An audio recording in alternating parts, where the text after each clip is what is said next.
Helpful Tips for Filing a Fully Developed Claim, Part 2. Before we begin, let's briefly recap tips discussed in Part 1 of Helpful Tips for Filing a Fully Developed Claim. Read all forms carefully. Fill out all forms completely. Consider submitting your claim with the help of a VSO. Provide detailed and specific information. Submit all relevant and required documents at the same time as your application. Tip number 5. If you are a member of the National Guard or Reserves, you must submit copies of your service treatment records and any relevant personnel records along with your claim. If VA determines that relevant records are still needed and are in the custody of your Guard or Reserve units, your claim will be rerouted from the FDC program to the traditional claims process. Tip number 6. You should also pay close attention to special circumstances and what corresponding forms you may need to submit to address these circumstances. If you're filing using the EZ forms, this information can be found on page 1.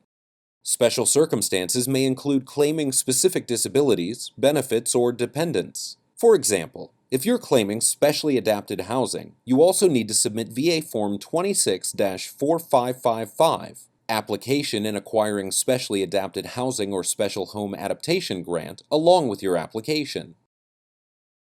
Tip number 7. Gathering all relevant and required documents will take time. If you are filing an FDC for disability compensation electronically through eBenefits, you may wish to begin and save an incomplete claim. This simply means that once you start your application, you have 1 year to collect, compile, and upload all your required documentation before clicking Submit. The date you began your online application will serve as the placeholder date from which VA may pay retroactive benefits if eligible. Remember, you have 1 year after this date to gather and submit all the documents for your application. Tip number 8.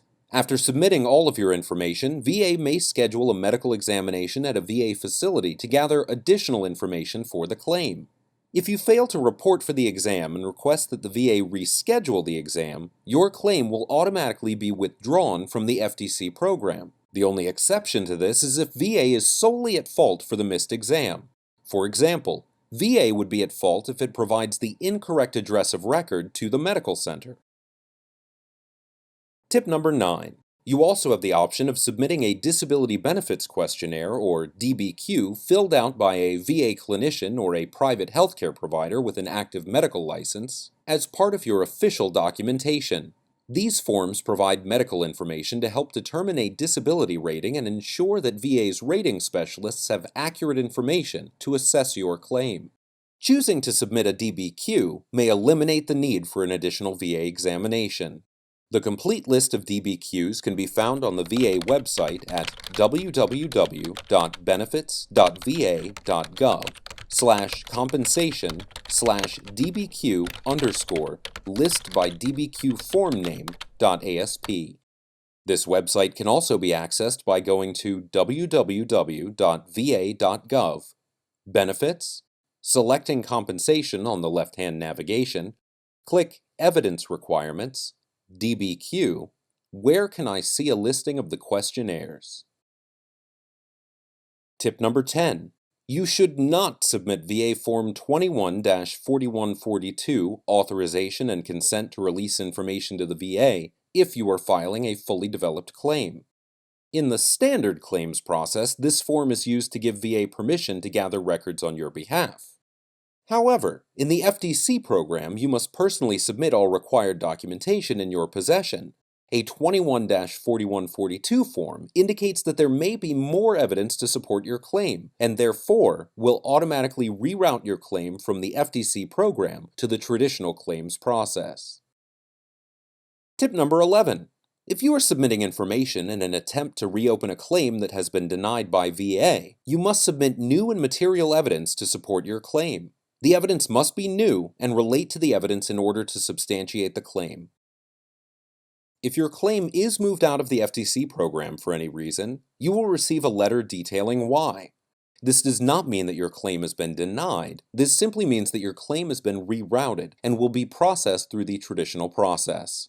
This is why it is crucial to ensure that you have taken all the steps to avoid common errors in the FDC application process.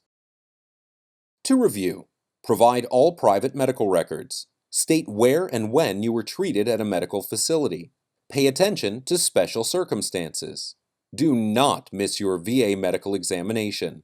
Consider submitting DBQs along with your disability compensation claim. Do not submit VA Form 21-4142 authorization and consent to release information to the Department of Veterans Affairs with your claim. Submit new and material evidence with a reopened claim.